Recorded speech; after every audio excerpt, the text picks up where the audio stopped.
मैं रोशनी आप सभी का स्वागत करती हूं आपके YouTube चैनल यूट्यूएस कोचिंग क्लासेज में। तो दोस्तों, आज का हमारा जो सेशन है वो बहुत ही बेहतरीन है, लेकिन इस सेशन को स्टार्ट करने से पहले मैं आप लोग को दो लाइन कुछ कहना चाहती हूं। एक ऐसा लक्ष्य निर्धारित करें जो आपको सुबह बिस्तर से उठने पर मजबूर कर दे। मतलब आपके मन में खुद होना चाहिए कि अगर आज हम उठ करके नहीं पढ़ेंगे तो हम लाखों बच्चे से पीछे हो जाएंगे। तो आपके मन में ये ऐसा होना चाहिए, तभी आपका लक्ष्य पूरा हो पाएगा। तो चलिए आज हम लोग शुरू करते हैं अपने सेशन को। जो आज का सेशन है वो संविधान सभा का पार्ट नंबर 4 है। इस संविधान सभा के पार्ट नंबर 4 में हम लोग जितना पढ़े थे उसके आगे आज हम लोग पढ़ने वाले हैं। तो आज हम लोग पढ़ेंगे संविधान सभा के जो क्रम में 13 समितियां बनाई गई, उनमें से कुछ समितियां जो थी वो बहुत ही प्रमुख थी। कुल 13 समितियां बनाई गई थी, लेकिन 13 समितियों में जो समितियां प्रमुख थी मैं सिर्फ उन्हीं समितियों के बारे में आप लोग को बताऊंगी। तो चलिए, जो पहली समिति जो सबसे इम्पोर्टेंट है वो है संचालन समिति। संचालन समिति, इधर मैं लिखी हूँ समिति का नाम और इधर लिखी हूँ उनके अध्यक्षों का नाम। तो जो संचालन समिति है, संचालन समिति के जो अध्यक्ष हैं वो डॉक्टर राजेंद्र प्रसाद हैं। ऐसे प्रांत समिति के जो अध्यक्ष हैं वो सरदार वल्लभ भाई पटेल हैं। संघ शक्ति समिति के अध्यक्ष पंडित जवाहरलाल नेहरू और प्रारूप समिति के अध्यक्ष BR अम्बेडकर हैं। ये जो समिति है, ये चारों समिति बहुत ही इम्पोर्टेंट है, बहुत ही, क्योंकि 13 समितियों में से इन चारों समितियों में से कोई समिति एक पक्का आता है एग्जाम में। तो ये हो गया समिति का बात। उसके बाद मैं आप लोग को बताती हूँ संविधान का प्रारूप। जो संविधान का प्रारूप था, संविधान के प्रारूप को तैयार करने के लिए BN राव को चुना गया था। वो क्या इसमें बताए थे कि कब पेश किया जाएगा, इसमें कितने अनुच्छेद होंगे और कितनी अनुसूचियां होंगी। तो जो ये संविधान सभा का प्रारूप था, संविधान सभा के प्रारूप को तैयार किसने किया था, यानी कि बनाया किसने था, तो उसको बनाया था BN राव ने बनाया था। और इसको कब पेश किए थे, तो वो पेश किए थे अक्टूबर 1947 को। अब इसमें अनुच्छेद कितने हैं, आर्टिकल कितने थे, 243। जब ये संविधान का प्रारूप तैयार किए थे उसमें वो आर्टिकल थे, अनुच्छेद थे, कितने अनुच्छेद थे, टोटल 243 अनुच्छेद और अनुसूचियां कितनी थी, 13 अनुसूचियां थी।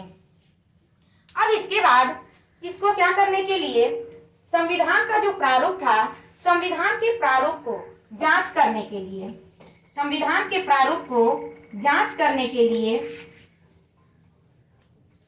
क्या आती है, एक प्रारूप समिति आती है।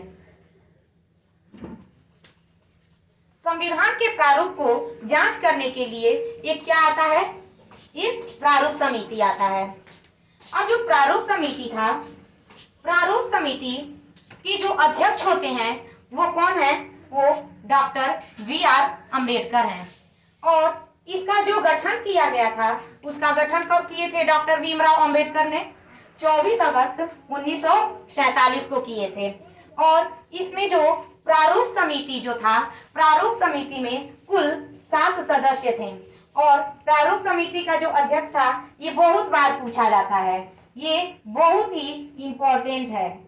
जो प्रारूप समिति है, प्रारूप समिति का अध्यक्ष कौन है, तो प्रारूप समिति के अध्यक्ष हैं डॉक्टर BR अम्बेडकर। और इसमें कुल 7 सदस्य थे। अब मैं आप लोग को 7 सदस्यों के बारे में उनसे परिचय करवाती हूँ। तो जो 7 सदस्य हैं उनमें से सबसे पहले जो आते हैं वो डॉक्टर BR अम्बेडकर, यानी कि डॉक्टर भीमराव अम्बेडकर आते हैं, जो कि क्या है, जो प्रारूप समिति के अध्यक्ष हैं। वो क्या है, प्रारूप समिति के अध्यक्ष हैं। और इसके बाद आते हैं अल्लादी कृष्णा स्वामी अय्यर। अल्लादी कृष्णा स्वामी अय्यर फिर एन गोपाल स्वामी आयंगर, के एम मुंशी, जिनका पूरा नाम है कन्हैयालाल मणिकलाल मुंशी, सर सैयद मोहम्मद सादुल्ला। जो सर सैयद मोहम्मद सादुल्ला हैं वो एकमात्र ऐसे सदस्य हैं जो क्या थे, मुस्लिम सदस्य थे। तो आपसे पूछेगा कि प्रारूप समिति में जो सात सदस्य थे, सातों सदस्यों में एक ऐसा कौन सा सदस्य है जो केवल क्या था, एकमात्र मुस्लिम था। तो कौन थे वो, सर सैयद मोहम्मद सादुल्ला। वो क्या थे, एकमात्र मुस्लिम सदस्य थे। इसके बाद वीएल मित्र के स्थान पर, वीएल मित्र क्या होते हैं, वीएल मित्र हट जाते हैं, उनके स्थान पर कौन आता है, एन माधव राव आते हैं। अब एक है डीपी खेतान, तो डीपी खेतान के स्थान पर कौन आता है, टीटी कृष्णामाचारी आते हैं।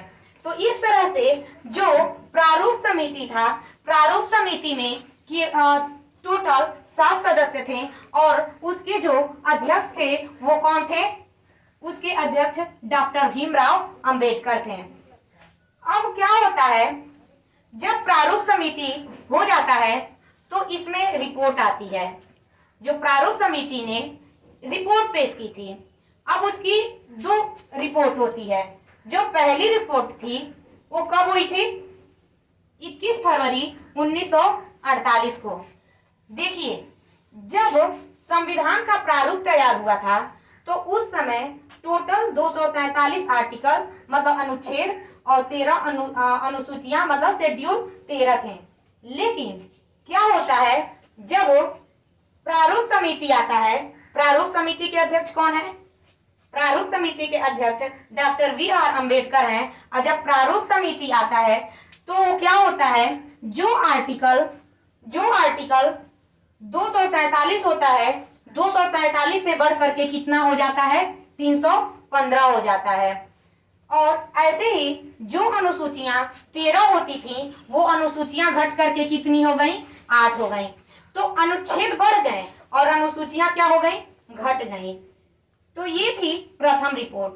उसके बाद क्या होता है, जब बी.आर. अंबेडकर कहते हैं तो बी.आर. अंबेडकर में कुछ विवाद हो जाता है, कुछ लोग बी.आर. अंबेडकर से कुछ लोगों में विवाद हो जाता है। तो वो क्या कहते हैं कि चलिए फिर से मैं दूसरा रिपोर्ट तैयार करता हूँ। तो चलिए, जो दूसरी जो रिपोर्ट होती है उनकी वो 26 अक्टूबर 1948 को पेश होता है। जो दूसरी रिपोर्ट आई थी वो कब आई थी, 26 अक्टूबर 1948 को आई थी। और ये जो दूसरी रिपोर्ट थी उसमें 3 बार वाचन होता है। जो तीसरी रिपोर्ट है उसमें 3 बार वाचन मतलब रीडिंग, इसको 3 बार पढ़ा गया था। क्योंकि लोगों के साथ विवाद न हो इसलिए इसको कितनी बार पढ़ा गया था, इसको 3 बार पढ़ा गया था। अब इसके बाद मैं आप लोग को कल बताऊंगी।